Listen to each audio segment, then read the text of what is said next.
Glória a Deus, amados. Estamos a falar sobre a importância das visitas. Estamos a falar sobre a importância das visitas. Eu sei que no primeiro dia que eu falei sobre isso, algumas pessoas ficaram tipo, visita, como assim? Sabem, amados, o ministério de visitação, de visitas, é algo que faz a igreja ser igreja e empresa ser empresa. Nós nos visitarmos uns aos outros e aos novos membros e tudo mais, não é uma questão que não é o que nós fazemos para averiguar a maneira como algumas pessoas vivem, as condições financeiras, não. O nosso primeiro foco é a condição espiritual da pessoa. Eu vou a várias casas, no Rocha, no Talatona, no Benfica, no Quilamba. Tenho ido mais no Rocha, porque Deus nos disse para nos focarmos muito no Rocha neste ano. E não me entristeço disso, antes pelo contrário, sento no chão, sento onde tiver que sentar. Porque o que me leva lá é uma visita social que eu sei que terá um impacto espiritual. Então o ministério de visita não é algo que nós como liderança da igreja apenas fazemos porque queremos. É algo que Jesus Cristo fez, que a igreja primitiva fez. É um método de ganhar, acompanhar e impactar almas. Que dentro deste método nós podemos manifestar amor. Dentro deste método nós podemos manifestar carinho. Por isso é que muitos de vocês, quando recebem visita, vocês todos ouvem a saudação do pastor. O pastor mandou saudação. Porque eu sei que de fato isso acontece. Quando não sou eu que faço, eu digo. Quando sou eu que faço, eu digo, a igreja mandou saudação. Então é uma maneira, primeiramente, de manifestar amor. O ministério de visita é uma maneira de nós podemos comunicar coisas especiais que aqui nós não podemos comunicar uns aos outros. Mas debaixo de uma casa, só com a pessoa está mais livre para falar verdadeiramente do que se passa. Isso aqui é uma aula pública. O ministério de visita é uma aula particular. A graça é diferente. Amados, foi por isso que Jesus no tempo dele não tinha igreja, tinha sinagogas. E as reuniões nas sinagogas não eram feitas tão de maneira sequencial como são os cultos. Então diz-me você, onde é que Jesus fazia os milagres? Onde é que Jesus ressuscitou aquela mulher que tinha morrido, que lhe disse Talita cumi? Numa casa. Onde é que Jesus curou a sogra de Pedro? Numa casa. Alguém está comigo? Alguém está comigo? Quando a irmã de Lázaro disse, se você tivesse vindo, Lázaro não teria morrido. Vindo aonde? Numa casa. Então as almas, amados, as almas não estão na igreja. Na igreja estão os filhos de Deus. As almas estão nas ruas, as almas estão nas casas. Quem está aqui já tem mais uma alma perdida. Então se o ministério e a igreja for só aqui na igreja, então não é ministério, é empresa. O ministério é nas ruas, é nos valados, é nas casas das pessoas, é nos hospitais. Se nós não formos isso, nós não somos igreja, como já não há muitas igrejas no mundo. Porque as pessoas estão na tentação de serem modernas e querem perder os princípios eclesiásticos. Nós podemos ser modernos sem perder os nossos princípios basilares. Eu posso vestir bem, sem esquecer que eu não vim representar só Angola, eu vim representar Jesus Cristo. Posso vestir bem, sem esquecer que eu não vim representar Indiama, vim representar Jesus Cristo. Então posso ter algumas semelhanças, mas nunca posso perder a minha natureza. E a natureza da igreja é pregar o evangelho publicamente e de casa em casa. Só que agora, como as pessoas gostam de holofote, todos só querem pregar publicamente. Mas onde conta? É de casa em casa. Amados, 70% das pessoas que estão aqui hoje foram ganhas de casa em casa. E é ali onde está a verdadeira, onde conta o verdadeiro amor por Deus. Porque o amor que só conta quando estão a te ver, não é amor. Que só conta para te verem, não é amor. O que conta é aquilo que você faz, sem precisar de aplausos, porque você sabe que Deus e anjos estão a aplaudir. Aí entra, amados, a importância da visita. Pessoas no mundo, hoje por hoje, estão a viver uma das maiores doenças do tempo presente, que é uma doença que publicamente você não pode diagnosticar depressão. A doença da rejeição, a doença de não ter ninguém desde a manhã que lhe liga para lhe perguntar: estás bem? Se alguém lhe ligar, vai ser para lhe falar: mano João, me dá só 5.000.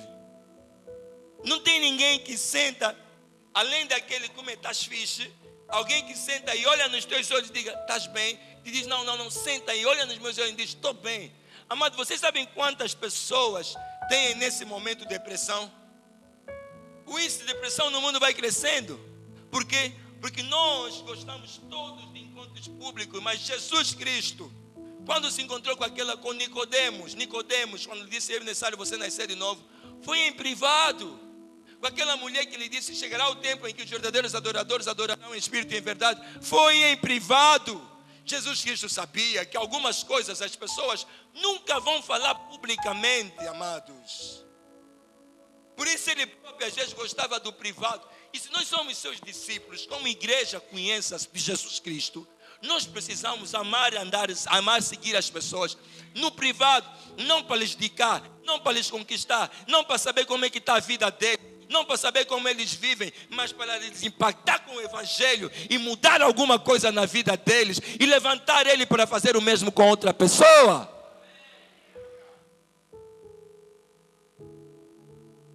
Jesus disse: ir ao mundo pregar o Evangelho. Ir ao mundo é como, amado? O mundo é a próxima porta que está ao pé de ti, que você vai entrar. Ir ao mundo pregar o Evangelho não é ter vida.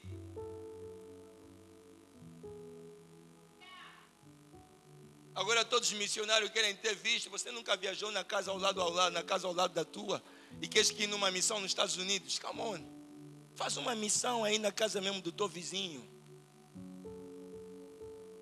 E se for langa, então, visage obimate.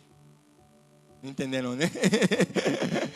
Visage obimate quer dizer, visto não está saindo, não vai mesmo sair.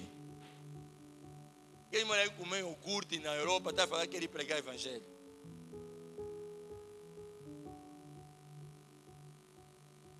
Yaú. Amém, amados? O Evangelho é urgente. O Evangelho é urgente. Vocês sabem, eu vos prego justiça, prego todas as coisas, mas se eu não vos pregar isso, eu estou a fazer de vocês uns crentes que só recebem de Deus. Só recebem de Deus. Mas Deus colocou em vocês habilidades que nem vocês próprios vão poder usufruir, porque ninguém come do fruto do pau dele. Então entendeu o que eu estou dizendo? Pau de manga não come manga. Pau de figo não come figo. O que eu quero dizer? Há dentro de vocês habilidades que vocês precisam deixar para os outros. E se dentro do evangelismo tem esse lado da visita, e é uma graça que a nossa igreja opera muito bem. Quantos aqui já amaram visitas que receberam? Diga mesmo assim, glória a Deus. Diga eu. Quantos já amaram visitas que receberam? Vamos dizer alto. Eu. Agora imaginem se todos nós fazemos isso com todos, com almas que ganhamos. Imaginem se for algo. Depois vocês, há umas pessoas que nós instigamos muito, mas eu gosto de reconhecer as coisas boas das pessoas. Sabem qual é a igreja que mais me inspira? Eles até nem creem em Jesus Cristo como tal. Vocês todos conhecem, vocês todos já lhes fugiram. Eles bateram a vossa porta, vocês... Fala, estou a tomar banho. Fala, não estou. São os maiores. É uma das igrejas que mais cresce há anos.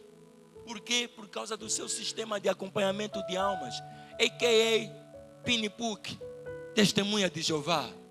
Deus seja louvado pela vida deles. Todos os dias, não importa se é engenheiro, se é CEO, se é o PCA, se é não sei o quê, todos os dias eles têm alguém na rua a visitar alguém. Nós, os amantes de Cristo, os verdadeiros filhos de Deus, os filhos caçules de Deus,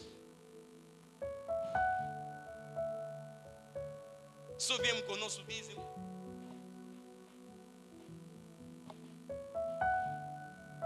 Eles não dão dízimo.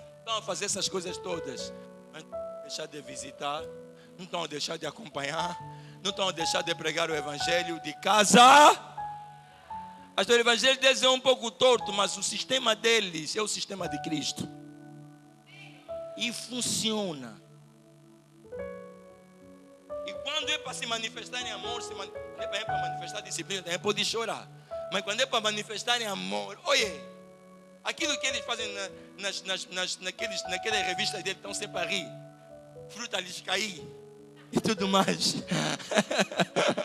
É sempre uma fruta lhes cair. Mas aquilo é o modo de vida deles. Estão a correr, fruta lhes dá corrida. É o modo de vida deles. Tudo isso, amados, é o que visita faz. É incrível como o Espírito Santo tomou conta disso.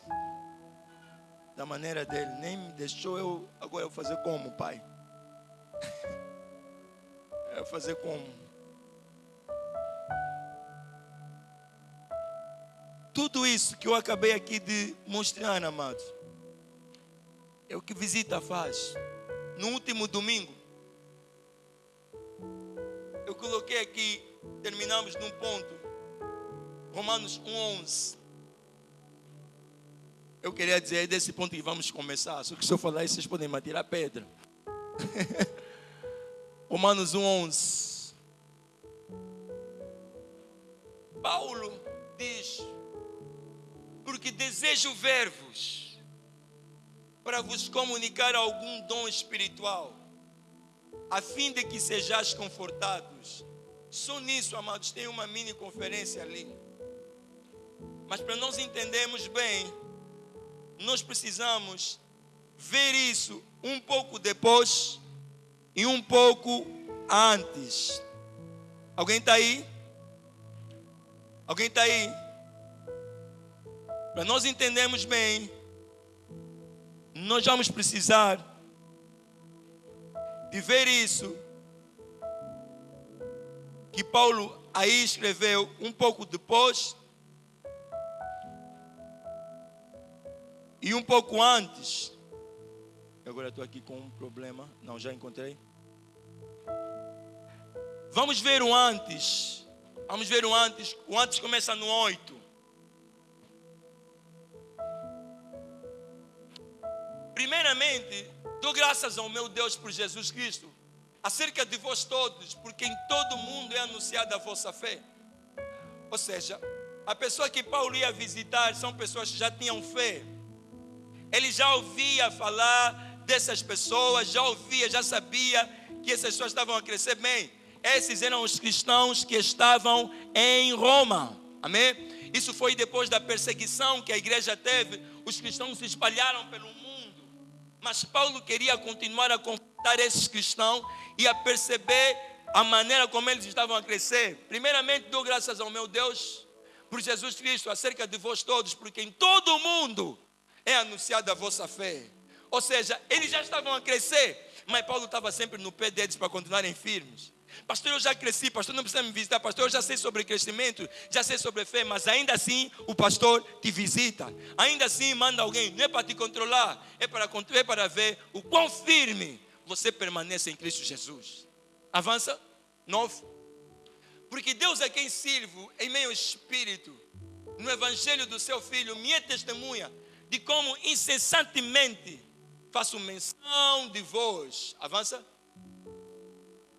Pedindo sempre em minhas orações que em algum tempo, pela vontade de Deus, se me ofereça boa ocasião de ir convosco. Duas coisas que eu quero já começar aqui a contextualizar. Antes de visitar alguém, ora por essa pessoa. Paulo mostra que antes de visitar, de desejo dele de visitar, que ele orava por eles e fazia menção por eles nas orações.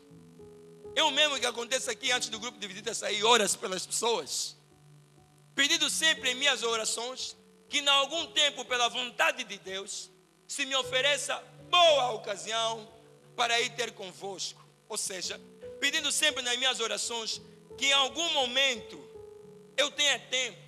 Ou seja, ele se está a orar para Deus lhe dar. Oh, meu Deus, já. Ele não está a orar para Deus lhe abençoar com um carro. Ele está a orar para Deus lhe dar uma ocasião de poder ir visitar os crentes que estão em Malange. Se essa fosse a oração de todos os pastores. Indo sempre em minhas orações que em algum tempo, pela vontade de Deus, se me ofereça boa ocasião para ir ter convosco.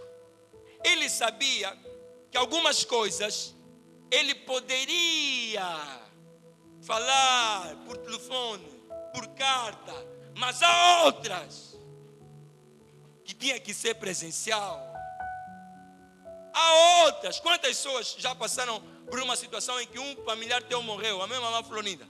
Um familiar teu morreu. Um familiar teu morreu. E tu sabes no teu coração que se tu tivesses estado lá, as coisas poderiam ser diferentes. Quantos já passaram por isso? Tu sabes que se tu tivesses chegado de alguma maneira próxima, as coisas seriam diferentes. Paulo sabia que eles estavam a crescer, mas Paulo também sabia que o diabo não ia lhes deixar à vontade. Portanto, ele orava para ir ter com eles. A oração dele é que tivesse uma ocasião para que pudesse ir ter com eles. Se me ofereça boa ocasião de ir ter convosco. Agora não para por ali. Ainda não vamos ir no 11, porque é no 11 onde eu quero explicar. Salta agora para o 3. Salta para o 3. Não quero porém, irmãos, que ignoreis que muitas vezes propus ir ter convosco, mas até agora tenho sido impedido. Amados, quem é que impedia Paulo? Não, vamos todos permanecer atentos, isso vai ser lindo. Quem é que impedia Paulo? Quem é que impedia Paulo? Diabo. Eu fui ver essa palavra aqui onde está tenho sido impedido. Em outra palavra está tenho me atrapalhado. Muitas vezes tenho me atrapalhado. Sabem quando é que isso acontece? Você marca no teu coração, eu vou ir visitar aquele irmão, eu vou ir orar por aquele irmão, mas tem sempre uma agenda. Nunca pensa que tudo estará livre para você fazer a obra de Deus. Haverá sempre escolhas que você terá que fazer. Haverá sempre sacrifícios. É isso que Paulo está a dizer. Mas até agora tenho sido impedido. Eu queria muito ir ter convosco, mas até agora tenho sido impedido. Queria ir ter convosco para quê? Para também ter entre vós algum fruto. Ou seja, para que vocês cresçam e dão resultado. Porque eu sei que se eu for ter convosco, alguma coisa vai acontecer. Como também entre os demais gentios. Ou seja, não queria ir visitar só os do ministério, conheça-se. Queria ir também visitar aqueles que ainda não aceitaram Jesus. Mas muitas vezes tenho sido impedido. Quando eu fui investigar, eu percebi que eram espíritos que impediam Paulo, atrapalhavam Paulo.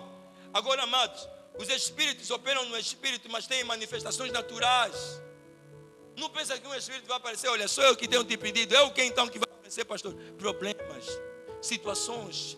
Por isso é que eu vos digo, amados, se vocês esperarem um momento das vossas vidas, se não tiverem nenhum problema para fazerem a obra de Deus, vocês nunca vão fazer. Alguém está a entender isso? Se vocês esperarem um momento que você não tem nenhuma situação vos incomodando para fazer a obra de Deus, nunca vão fazer. É isso que Paulo estava a dizer que me atrapalhava. Lembram-se que Paulo tinha um espinho na carne que ele dizia, orei 3 vezes, Deus não me tirou. Isso é uma das atrapalhações. Não só sabemos que é espinho, mas podia ser um tumor, podia ser um cancro, podia ser uma coisa qualquer que ele tinha. Podia ser que ele não ia, porque Paulo é a pessoa que recebeu 3 chicotadas mais que Jesus. Ou seja, se Jesus não estava conseguindo levar a cruz, ao ponto de chamarem José de Arimateia para levar a cruz, então quer dizer que Paulo não devia conseguir andar. Por isso é que ele está a dizer, muito desejei, mas até agora tenho sido impedido. Para ele se sentir impedido, talvez é porque nem levantar estava conseguindo levantar. Por isso é que até essa carta não foi Paulo que escreveu. Agora nós, amados, o que está nos impedindo? Aqui entra o ponto. Você é adolescente, o que está te impedindo? Você é uma pessoa normal, o que está te impedindo? O que está te atrapalhar? O diabo não mete coisas nas nossas vidas só para nos afastar de Deus, mas para nos afastar também do que Deus tem para nós. Aprende a eliminar coisas. Não é carinhar, não é carinhar, não. Eliminar a coisa da tua vida. Pastor, por que o pastor está a dizer isso? O que Sansão não eliminou. Ouça bem o que eu vou dizer. Amém, protocolo? Ouça bem o que eu vou dizer. O que Sansão não eliminou, ele eliminou. Amém, irmã Neuza? O que Sansão não eliminou, ele eliminou. O que você não eliminar, amados, pode te eliminar. Quem tem ouvidos? Quem tem ouvidos? Para também entre vós ter algum fruto, como também entre os demais gentios. Avança. Eu sou devedor, tanto a gregos como a bárbaros, tanto a sábios como a ignorantes. O que é que Paulo queria dizer? Eu tenho dívida para com gregos. Gregos representavam as pessoas de antigamente que sabiam muito. Eram os gregos que se reuniam na eclésia para debater as filosofias e tudo mais. Aristóteles era aqui. Paulo está a dizer, eu sou devedor tanto às pessoas que sabem muito de ciência. Ou seja, evangelho não é para ser pregado apenas nas pessoas que estão assim mal. Não, porque tem pessoas que estão nos escritórios e estão mal no coração.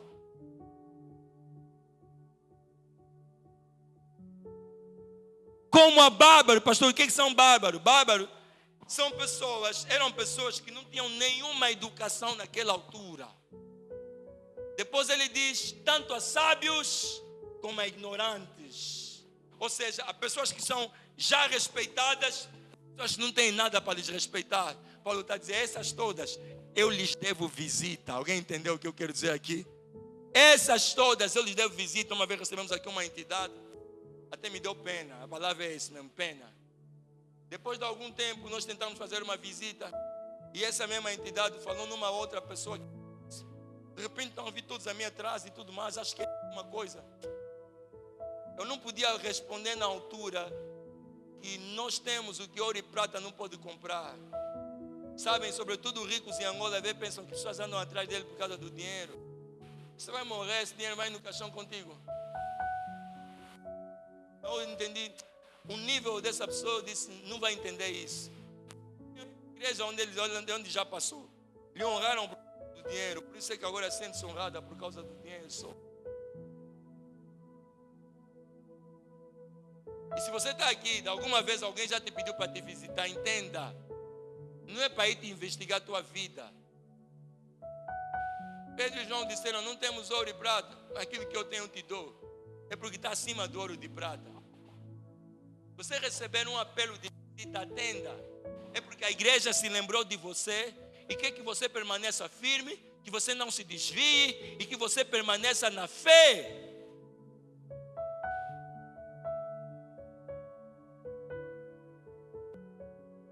E enquanto pastores continuarem a pregar sem saberem a realidade da igreja, a pregação e a entrega não vai ser efetiva. Porque até as empresas, para prepararem uma oferta para um cliente, eles estudam o cliente. Agora nós vemos só aqui e despejamos só sem saber se aquele irmão passa como, vive com quem, qual é o trauma dele, qual é a situação dele, qual é a luta que ele está a ultrapassar. Era isso que Paulo estava a dizer. Eu desejo entender o que vocês estão a ultrapassar. Então visita em primeira instância, ela serve para nós percebermos a realidade espiritual da pessoa em causa. Ela serve para nós percebermos a realidade espiritual da pessoa. Por isso que ele disse, desejo ver-vos. A seguir, para vos comunicar algum dom. Essa aqui é a parte que eu chamo a vossa atenção. Para vos comunicar algum dom. Ou seja, para vos comunicar algo que vai causar mudança. Esse comunicar que está ali, ele está dizendo, para vos causar uma mudança. Desejo ver-vos para vos causar uma mudança. Na vossa maneira de olhar para o dinheiro, na vossa maneira de olhar para a espiritualidade, na vossa maneira de olhar para a vossa família. Desejo ver-vos para vos causar uma mudança. Aqui está, para vos comunicar algum dom espiritual. Pastor, o que é um dom espiritual? Essa foi a parte que me tocou o coração de uma forma tal que eu fiquei uau. Desejo ver-vos para vos comunicar um presente espiritual. Dom que está aqui escrito quer dizer presente espiritual. Sabem, amados, nessa manhã aqui agora, eu não estou a vos dar nada. Alguém está comigo? Mas eu estou a vos comunicar dons espirituais. Eu estou a vos comunicar coisas que dinheiro não pode comunicar, que ouro e prata não podem dar. Alguém está comigo? E é isso que Paulo disse: desejo ver-vos para vos comunicar algum dom espiritual, algum presente espiritual. Talvez você chega numa casa e encontra uma tristeza. Qual é o dom espiritual que você vai comunicar? Alegria. Talvez você chega numa casa, você encontra um lar quase a se destruir. Qual é o dom espiritual que você vai comunicar? Restauração. Por isso é que Jesus disse: quando chegarem numa casa, digam: paz seja nessa casa, comandem paz. Quando vocês visitam, aplica-se o princípio de que todo lugar que colocarem os vossos pés possuem. Pastor, qual é a importância disso? A importância disso é que, ainda que a casa seja de uma outra pessoa, se um filho de Deus colocar o pé, possui. Alguém está entendendo isso? Ainda que a casa, a construção, seja de uma pessoa, mas se um filho de Deus colocar o pé, possui o lar, possui a autoridade. Por isso é que ele disse: quando chegarem numa casa, digam paz sobre essa casa. Eu tive a estudar esse digam, quer dizer comandem. Então quer dizer que por meio de uma visita, amado, você pode comunicar restauração de lar, você pode comunicar alegria, você pode comunicar cura, você pode comunicar coisas que aquele lar estava à procura de comprar. Você comunica como dom. A importância das visitas. A importância das visitas. Por isso é que Jesus Cristo, quando veio, não trouxe nada. Mas como ele veio visitar a terra, Amon. Alguém está aqui? Como ele veio visitar a terra, ele comunicou primeiro salvação, pá. Comunicou graça, pá. Comunicou libertação, pá. Nós não sabíamos. Obrigado, meu Pai. Nós não sabíamos que estávamos presos nas garras de Satanás. Alguém está comigo? Mas só pelo fato de ele ter vindo na terra, comunicou libertação de uma vez por todas. Nós nem sabíamos que éramos pobres, mas só pelo fato de ele ter vindo à terra, ele disse: eu me fiz pobreza para que vocês sejam feitos ricos. Comunicou riqueza. Nós não sabíamos que estávamos perdidos, só pelo fato de ele ter vindo à terra, ele disse: eu sou o caminho, a verdade e a vida. Logo que nós lhe vimos, nós entendemos: come on, esse é o caminho. Por quê? Porque ele nos visitou. Da mesma maneira, amado, há coisas que você vai comunicar a outras pessoas com tua visita. E outras pessoas vão te comunicar com visita. E é isso que é algum dom espiritual. Isso para não falar de lares em que você vai chegar e no momento da oração, libertação vai acontecer, manifestações vão acontecer. Isso para não falar de algumas pessoas que, tal como tentaram impedir Paulo, vão impedir você de entrar em alguma casa. Daí que você está a visitar alguém e tem sempre uma pessoa da família que está te dar olhada, tipo, está a fazer algo de errado. Viu pessoa de manhã naquela casa, beberam, não lhe deram olhada, mas você foi lá orar, não te dá olhada, mas não para, continua a orar. Daqui a pouco aquele que dava te dar olhada vai te falar: ora também para mim. Isso não para. Não para o ministério de visita. Não para. Nessa igreja pelo menos não vai parar. Não vai parar. A fim, depois ele diz: a fim de que sejais confortados. A fim de que sejais confortados. Ou seja, vamos lhes visitar para lhes comunicar algum dom, para saber como eles estão, depois de saber como estão, vamos comunicar algum dom, a fim de que sejam confortados.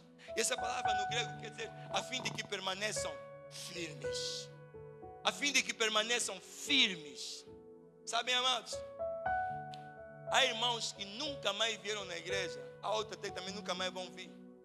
Simplesmente porque não houve alguém que lhe ajudou a estar firme. Porque doenças ou situações psicossomáticas, coisas espirituais, amado, atingem de uma maneira que trazem uma preguiça no corpo, trazem uma falta de vontade no corpo. Se não tem ninguém que te dá um impulso, que te dá um empurrão, você vai ficar na história, amado. E sabem o que vai ficar na história? Vão ficar dons, porque essas pessoas têm dons. Sabem o que vai ficar na história? Talento, porque essas pessoas têm talento. E depois vão para o lugar mais rico do mundo. Pastor, qual é o lugar mais rico do mundo? Não é a tua casa, é o cemitério. Tem lá pessoas com muitas boas intenções, mas que não chegaram a ser materializadas. Por quê? Porque não foram confortadas, não foram edificadas, não foram agitadas, não foram animadas. Pastor, o que o pastor quer dizer com isso? Vou trazer no mundo real, para vocês entenderem. Cristiano Ronaldo não é o melhor jogador do mundo. Cristiano Messi, whatever, não vamos discutir isso, amém? Não são o melhor jogador do mundo. Mas desde o início da carreira dele tiveram treinadores. Até aqui, Cristiano fez 40 anos, tem treinador. Pastor, o que eu quero dizer com isso? O irmão pode ter um grande potencial, mas se não tiver ninguém que lhe orienta, que lhe ajuda, que lhe fortifica, que lhe diga assim: você tem capacidade para mais, você só está distraído, você só está um pouco desatento do que você pode fazer. Nunca iríamos ver Cristiano Ronaldo sem o Sporting, nunca veríamos Cristiano Ronaldo sem o Manchester, nunca veríamos o auge sem o Real Madrid, e nunca veríamos ele no 40 sem a equipe em que ele está. O que eu quero dizer? Em cada estágio Deus vai te mandar alguém ou algo para te habilitar para outro nível de espiritualidade, para outro nível de fé, para outro nível de fé. Eu não sei se nesse momento você é alguém que Deus está mandando para levantar alguém, ou você é alguém que está a levantar por intermédio de alguém. Seja como for, entenda que estamos a te visitar, que estamos a te procurar, que estamos a te pregar a palavra, que estamos a te fortalecer, porque sabemos que dentro de você há uma graça que em nós não há, dentro de você há uma habilidade que em nós não há. Você pode ser a mais calada desse lugar, mas talvez você é a melhor pregadora. Você pode ser aquela que nunca diz nada, mas talvez você a profetiza no nosso meio. Você pode ser aquela que não faz nada, mas talvez você é o empresário no nosso meio. Por isso visitamos, a fim de que sejais confortados. A fim de que sejais confortados. Ou seja, de que sejais firmes daquilo que Deus tem para vocês. Que as circunstâncias atuais não te desviem do que Deus tem para vocês. Amado, deixem-me dizer uma coisa com toda a certeza da minha vida. Eu não sou o único que fala assim aqui onde nós estamos. Não sou. Aqui tem homens e mulheres com habilidades terríveis de ministração. Aqui tem. Mas o que? Precisa de ser confortado. Ela precisa de sentar num lugar em que vai se abrir e vai dizer: pastor, eu sinto mesmo que Deus me chamou para falar para mulheres. Eu sinto mesmo que Deus me chamou para falar isso para homens. Acho que Deus me chamou para ser um grande empresário, para ajudar igrejas e tudo mais. Mas sem um lugar em que alguém lhe vê, alguém lhe comunica algum dom, alguém lhe agita e lhe conforta, lhe diz assim: meu, você pode. Deixem-me vos dar um exemplo. Um dos exemplos mais reais da minha vida. A minha mulher sabe que eu dormi muito feliz hoje. Muito feliz. Ontem, quando estiveram no Código do Triunfo do Francisco Destino, quando estiveram lá, foi uma tremenda bênção. Mas, amados, a minha felicidade é que quando passava aquele vídeo, passava um vídeo que mostrava a retrospectiva da vida do Francisco. Passou um que vocês não entenderam, foi no Porto. E eu é que estava a filmar. Aquele foi o primeiro vídeo do Francisco. Eu é que estava a filmar. Eu lhe filmei. Ele disse: mamão. Eu lhe chamo mamão, mano maior. Quando era criança eu não conseguia dizer maior. Dizia mamão. Eu dizia: mamão, tu podes ser o maior coach da Angola. Naquele dia. Eu nem disse coach porque eu não sabia dessa. Eu disse: tu podes ser o maior palestrante da Angola. Ele dizia: vai dar mesmo certo? Vai dar. Vai mesmo funcionar? Vai. Antes de ele fazer essa palestra, nós tivemos várias reuniões, várias reuniões.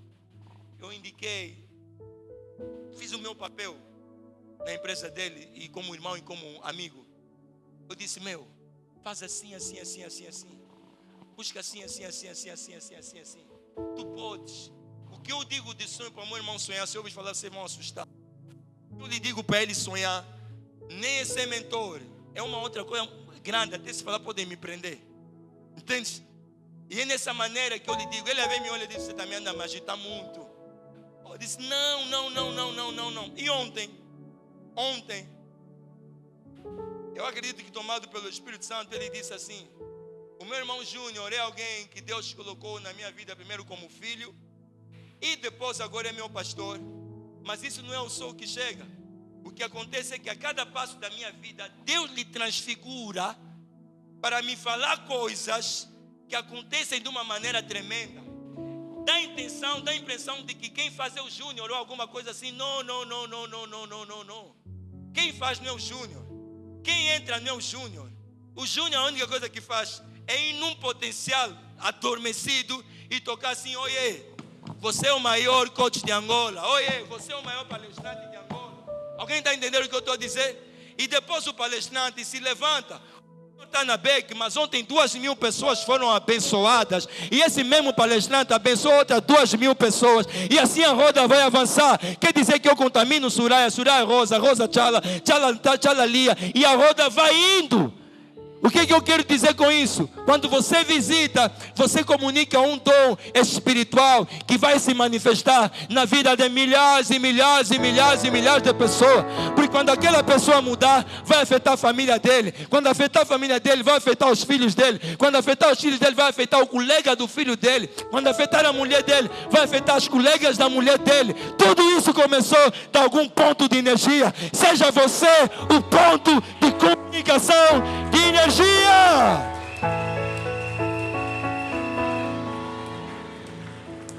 Não despreza visitas. Quando começou no Porto em 2016, quem estava lá? Ninguém estava lá. Coisas grandes começam sem olhares grandes. Ninguém estava lá. Não despreza a visita. E se você não deu um Francisco Destino ou um pastor Júnior Destino, você vai dar um você. Porque Deus também não está procurando em você, nem Júnior Destino, nem Francisco Destino. Deus está procurando um você.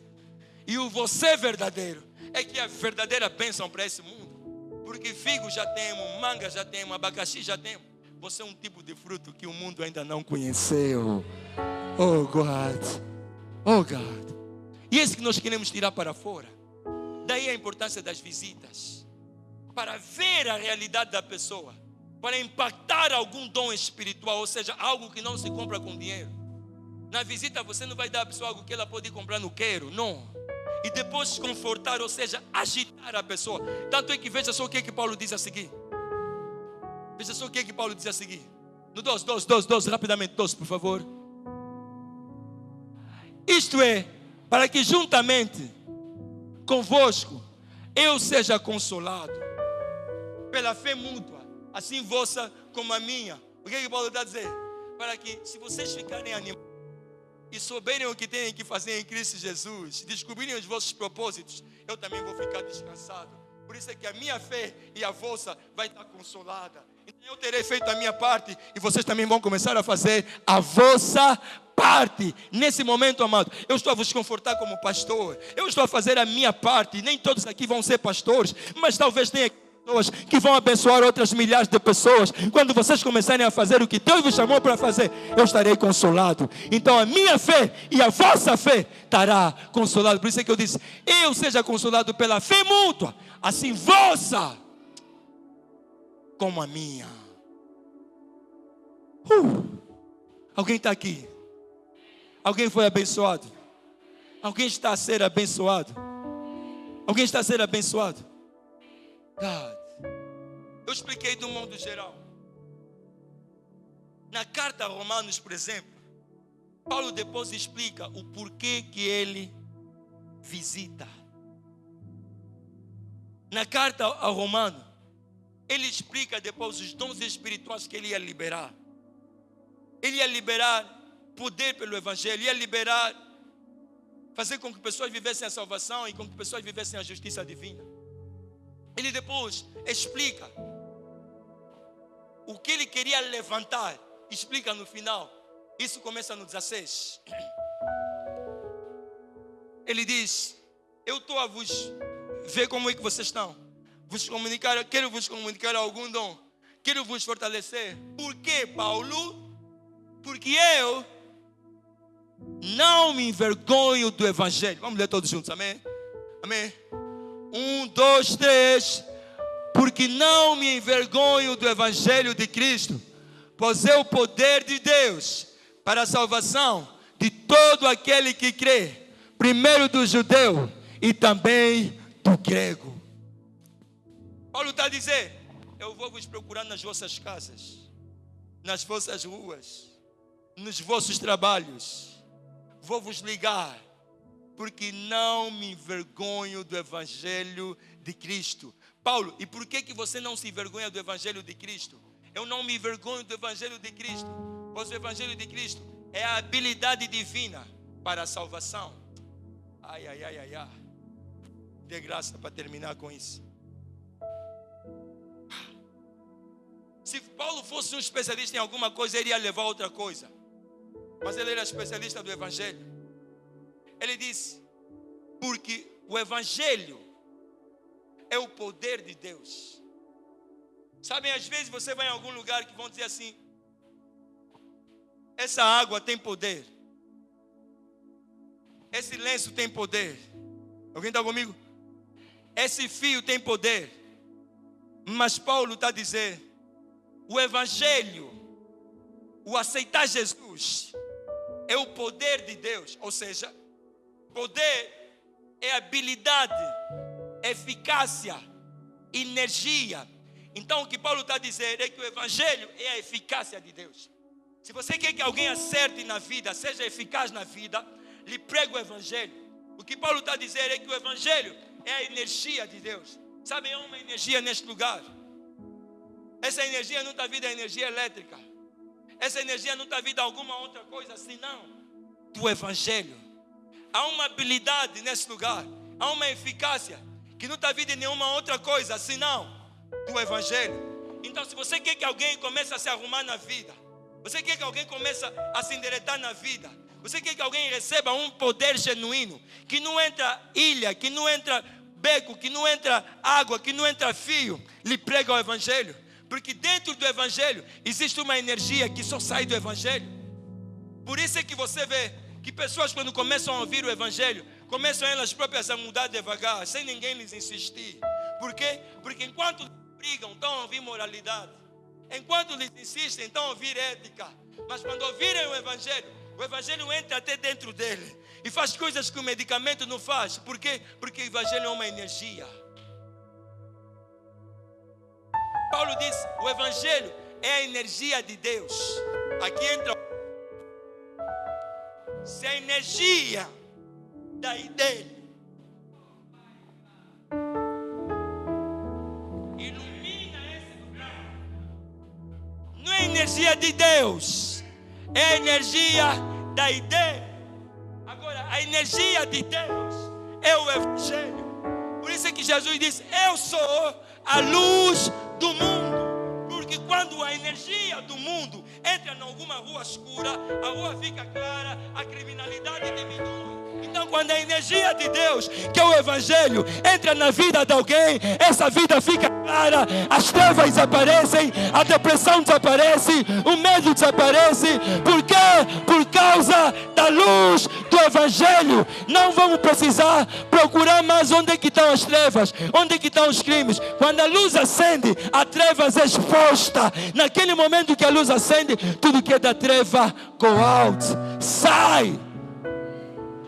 Paulo disse então: eu vos visito, vos procuro, vou a vosso atrás, porque quero vos dar a energia que passa a energia da Andy. Quero vos dar uma energia que passa a energia de homens. Quero vos fazer acordar feliz sem ter dinheiro. Quero vos fazer acordar alegre sem receber notícia de casa nova. Quero vos fazer acordar feliz sem ainda ter realizado o sonho. Quero vos fazer antecipar o futuro. Como assim, pastor? Porque quando o Evangelho entra, começamos a viver pela fé. E a fé é a certeza das coisas que nós esperamos e a prova daquilo que nós não vemos. Então nós vamos começar a ter certeza de coisas que nós estamos à espera. Casamento estamos à espera, mas temos certeza. Então não vai nos incomodar. Empresa estamos à espera, mas temos certeza. Alegria no lar estamos à espera, mas temos certeza. Pastor, como assim? Ainda não estás a tocar, mas já estás a sentir. Porque no Evangelho não vivemos pelo que sentimos, nem pelo que vimos. Vivemos pelo que cremos. Então ainda não vi o meu filho a dar certo, mas tenho certeza. Ainda não vi a minha casa própria, mas tenho certeza. Ainda não me vi naquele nível de vida, mas tenho certeza. De onde é que vem esse poder? Do Evangelho. De onde é que vem essa energia? Do Evangelho. De onde é que vem essa certeza? Do Evangelho. De onde é que vem essa eficácia? Do Evangelho.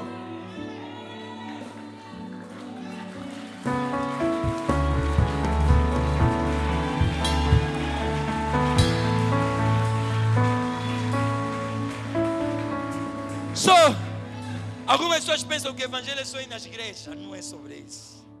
Há uma energia lá que eu te digo, até você não descobrir isso nessa igreja, não sai. Porque quando você descobrir, a tua vida muda. Ele diz, o Evangelho é o poder de Deus para a salvação. O que é salvação? Salvação é sotoreia. Sotoreia quer dizer bem-estar, prosperidade, segurança, libertação. Então isso quer dizer que o Evangelho é o poder de Deus. Amados, prestem só bem atenção, por favor, não se distraiam. Isso quer dizer que o Evangelho é o poder de Deus para o bem-estar. Então o segredo do bem-estar não é dinheiro. O segredo do bem-estar é o Evangelho. Por isso é que Paulo disse, sei viver com o que tenho e sei viver com o que não tenho. Posso todas as coisas naquele que me fortalece. O que ele tinha? O Evangelho. O que ele podia por causa de quê? Do Evangelho. Enquanto você ainda está no nível de tem dinheiro, está feliz, não tem dinheiro, não está feliz, você ainda não recebeu o poder do Evangelho para a salvação. Porque o Evangelho em si, ele traz a salvação. E dentro da salvação tem o bem-estar. Então você quer subir no nível de estar bem mesmo sem ter dinheiro. Não tem saldo, mas estás bem. Não tens conexão, mas estás bem. Hoje ninguém te ligou, mas estás bem. Não estás a namorar. Namorado não te traz bem-estar. Namorado vem viver o teu bem-estar. E se você não tiver um bem-estar, você vai depender dele. Alguém está comigo? Por quê? Porque você ainda não recebeu um bem-estar do Evangelho. Por isso é que eu costumo dizer a mulheres e homens aqui na igreja, antes de namorar com homem e com pessoa, aprenda a entrar numa relação íntima e profunda com Deus. Porque aí você vai receber o bem-estar que nenhum homem, nem alguma mulher pode te trazer. E quando algum dia quiserem te deixar, vão deixar o bem-estar. Quando algum dia querem acabar contigo, vão acabar com o bem-estar.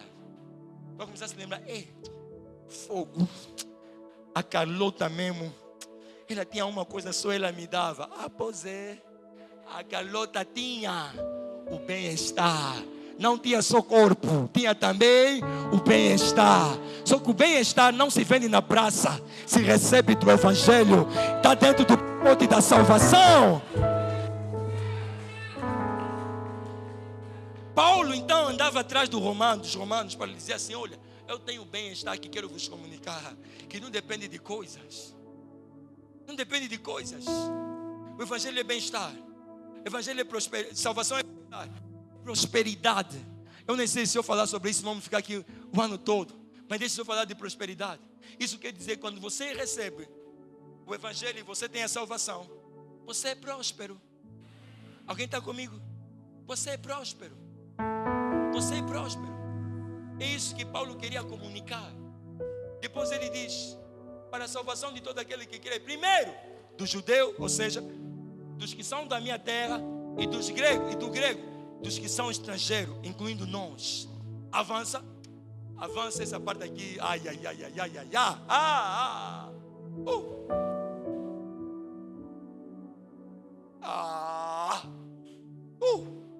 Porque nele onde? No Evangelho se descobre a justiça de Deus, de fé em fé, como está escrito, mas o justo viverá pela fé.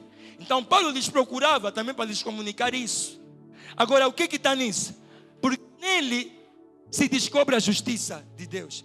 Muitos de vocês, eu sei que vocês pensam que justiça de Deus é Deus ir se vingar das pessoas que te fizeram mal, mas não é isso, te ensinaram errado, muito errado. Justiça de Deus não é isso. Justiça de Deus é a retidão divina, a retidão da qual Deus é o autor. A grande busca e procura do homem é ser encontrado justo, ou seja, sem nenhuma condenação. Um homem normal é um homem que não tem nenhum registro nos seus registros criminais. Amém? Um homem normal é um homem que tenta sempre procurar a perfeição. Se você perguntar a um cientista qual é a lógica da vida, ele vai te dizer que é procurar o quê? A perfeição. Tanto é que o mundo diz assim, ninguém é perfeito. Todos nós estamos à procura de um sentido de sermos perfeitos. Mas a Bíblia diz, porque nele se descobre a justiça. Essa justiça é a retidão divina, a retidão da qual Deus é o autor. Alguém está a entender isso? Ou seja, nele se descobre uma retidão que não se pode descobrir nos homens. Se descobre nele, no Evangelho. Nele se descobre uma vida sem culpa que não se pode descobrir nos homens. Só se descobre nele, no Evangelho. E ele diz assim, porque nele se descobre a justiça de Deus, de fé em fé. Ou seja, a maneira como você vai andar sem culpa, sem medo, sem condenação, se descobre no Evangelho. E isso se descobre, não é de obra em obra, mas de fé em fé. O que o pastor quer dizer com isso? Não tem a ver com o dia que você vai fazer muitas boas coisas. Tem a ver com o dia que você vai crer que Deus em Cristo Jesus já fez muitas boas coisas por você. Por isso é que a Bíblia diz de fé em fé, de fé em fé. Ou seja, não tem a ver com o que você faz, tem a ver com o que você crê no que Jesus Cristo fez. Então Paulo lhes seguia para lhes pregar o Evangelho, lhes visitar e tudo mais, para lhes fazer crer que não dependia deles para se aproximarem de Deus. Porque eu imagino como hoje, algumas pessoas dizendo assim, ei, eu fiz muita coisa errada, não me visita. Deus deve estar triste comigo. Eu fiz muita coisa que não é boa. Talvez por isso é que Deus está chateado comigo. Paulo ia atrás deles para lhes dizer assim, oiê, a justiça que você está a procurar, Deus pegou na justiça dele próprio e te deu. Mas você vai andar nessa justiça não com base nos carros que você compra, não com base nas coisas que você compra, mas com base na tua fé em Jesus Cristo. Por isso é que ele disse, de fé em fé. Isso quer dizer que Paulo lhes procurava. Ele no calabouço dele, por causa da tristeza deles, ele dizia assim, vejam bem isso, amados. Você é Soraya, você está perdida, está longe, mas eu vim te comunicar, não a tua justiça, nem a tua justiça. Está vendo a minha retidão, eu que sou Deus que nunca falhei, a retidão de Jesus que não tem pecado, eu quero colocar em você. Pá, a partir de agora, já não precisa mais me fugir, porque assim como eu sou reto, agora você também é reta. Então, se você é reta, não precisa se aproximar do juiz. Se você é reta, não precisa se aproximar do juiz. Se você é reta, aquilo que você fez no passado, eu já esqueci. Por isso que a Bíblia diz no livro de Hebreus que dos seus pecados e iniquidades não me lembrarei mais. E se eu te condenar, eu tenho que me condenar também a mim. Por isso é que a Bíblia diz, para aquele que está em Cristo, nenhuma condenação há para os que estão em Cristo Jesus. Então Paulo visitava, não apenas para ver como as pessoas estão, não apenas para agitar as pessoas, para confortar as pessoas. Paulo visitava, não apenas para conhecer a casa das pessoas, mas para lhes comunicar um dom espiritual, que é a justiça de Deus, de maneira que aquelas pessoas fossem se levantar e nunca mais fossem ter medo de nada, porque quando alguém lhes acusar que você fez aquilo, ele ia dizer, Jesus pagou, eu tenho justiça de Deus. Há 2000 anos você fez aquilo, Jesus pagou, eu tenho justiça de Deus. Eu tenho esse motivo para ser depressivo. Não. Jesus pagou, eu tenho a justiça de Deus. E quando a pessoa chega nesse nível, meus amados e minhas amadas, o diabo já não pode fazer mais nada com essa pessoa. Porque quando o diabo vir te acusar, você era gatuno, você vai dizer, Jesus se fez gatuno por mim. Quando o diabo vir te acusar, você é perdida, você é prostituta, ele se fez até isso por mim. Quando ele vir procurar a tua justiça, estão te levando no tribunal, é aquele que cometeu, esse fez aquilo, ele fez isso. Quando chegar no tribunal, o juiz está a te olhar, está a ver a justiça dele, está a ver a retidão dele. Algumas pessoas não estão entendendo. Algumas pessoas não estão entendendo. Amor, levanta, levanta. Levanta. Vem ali, vem ali. Ainda bem que vestiste preto. Estamos dois de preto hoje. Encosta um pouco mais. Pode tapar um pouco a câmera. A câmera vamos ver assim mesmo de nós. Muito devagar. A Surya está vindo no tribunal. Deixa eu subir aqui.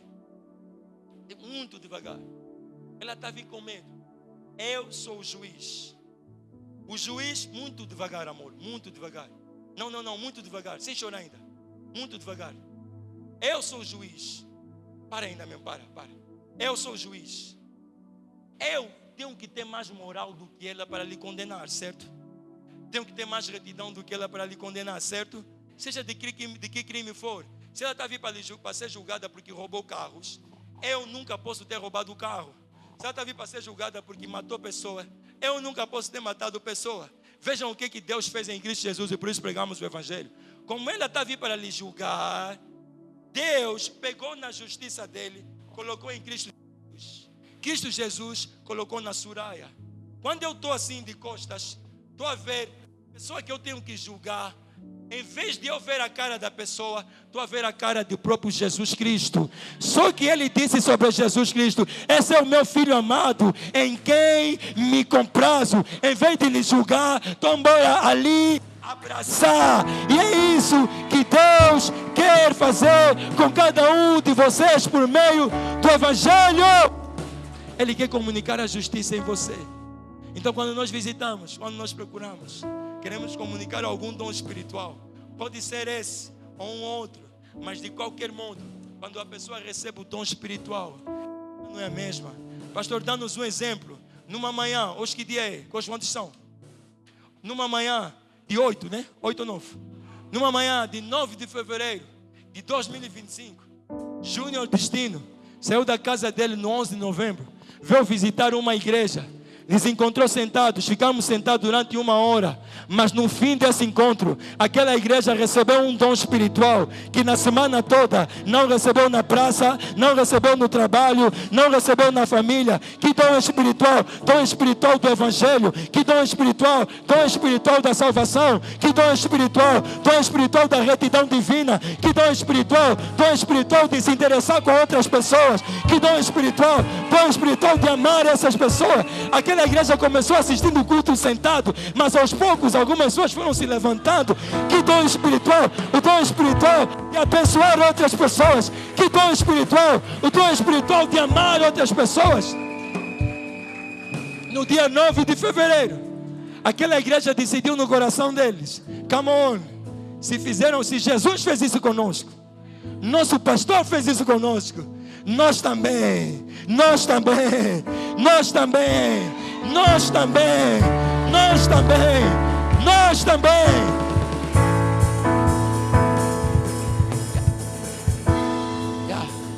Deus abençoe a sua